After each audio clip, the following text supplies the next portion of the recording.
Chers amis, laissez-moi d'abord vous poser une question.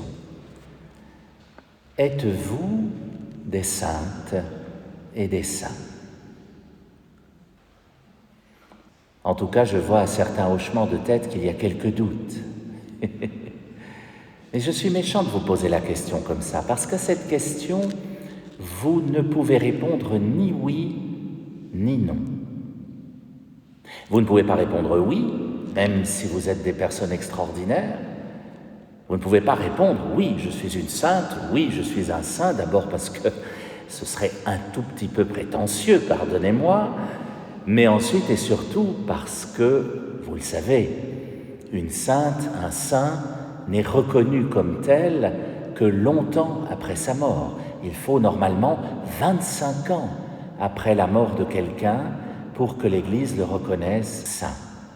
Il y a eu quelques exceptions, Sainte Mère Teresa par exemple, Saint Jean-Paul II aussi, mais il faut un certain temps et donc il faut être mort, ce qui n'est pas votre cas.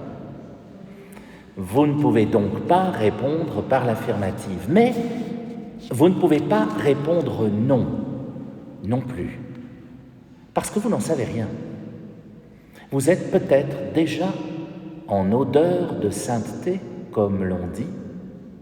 Alors là, je vous entends penser à haute voix, non, pas moi, pas possible, moi je ne suis pas parfait, je ne suis pas parfaite.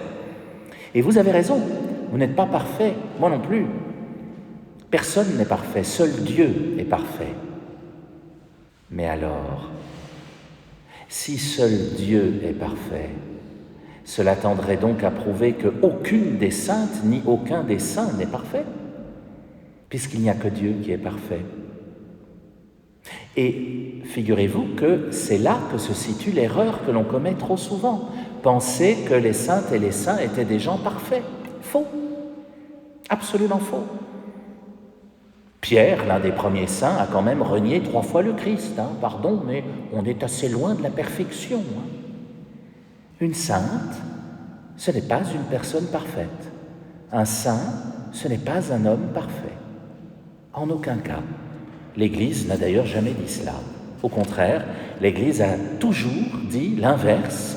Vous et moi, nous sommes appelés à la sainteté, c'est notre vocation commune, précisément parce que le point commun d'absolument toutes les saintes et tous les saints, c'est d'être des êtres humains.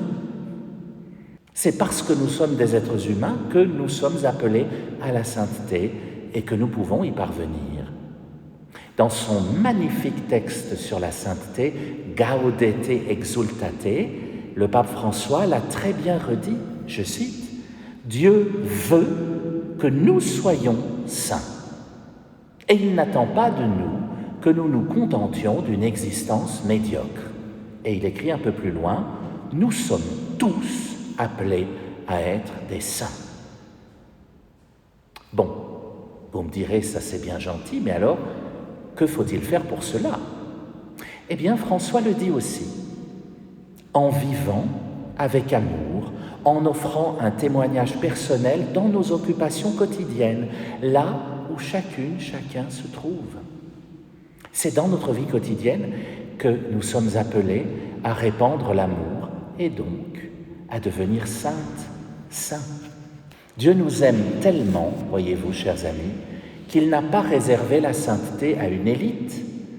Au contraire, il la propose à tout le monde, à chacune, chacun de nous. La deuxième lecture parlait de cet amour d'ailleurs. Voyez, disait Jean, voyez comment nous aime le Père, quel grand amour nous est donné.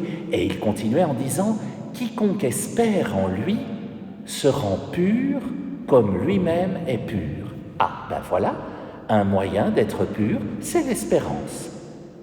C'est aussi de l'espérance dont parlait la première lecture, le livre de l'Apocalypse, puisque vous savez bien que le nombre que vous avez entendu, 144 000, nous donne, à vous comme à moi, l'espérance d'être sauvés, précisément parce qu'il s'agit d'un nombre codé, comme l'est quasiment tout l'Apocalypse. 144 000, c'est l'ensemble du peuple de Dieu, c'est-à-dire vous et moi. Reste maintenant à prendre exemple. Alors on peut prendre exemple sur les saintes et les saints qui ont déjà été reconnus par l'Église, bien sûr.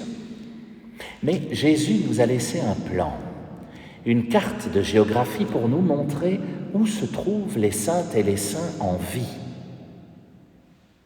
Et ça, c'est l'Évangile qui nous le donnait. La prodigieuse prédication de Jésus sur la montagne, ce jour-là, commence par le fameux texte des Béatitudes que nous avons réentendu ce soir.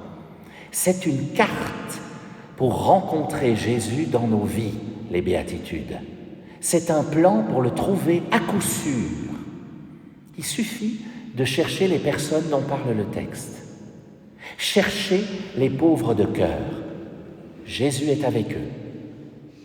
Cherchez celles et ceux qui pleurent, notamment les personnes qui ont perdu un membre de leur famille. Jésus est là, avec eux. Cherchez les doux. Jésus est là, avec eux.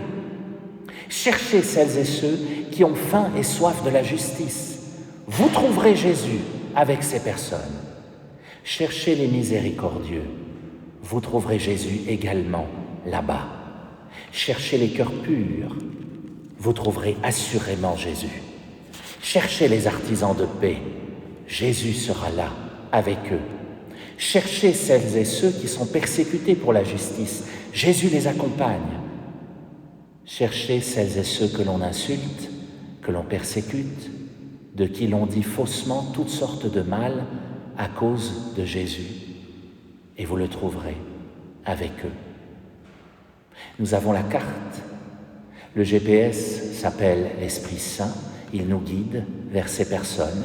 Il n'y a plus qu'à se mettre en route sur notre chemin de sainteté à la rencontre du Christ et de celles et ceux qui les rendent présents dans notre monde.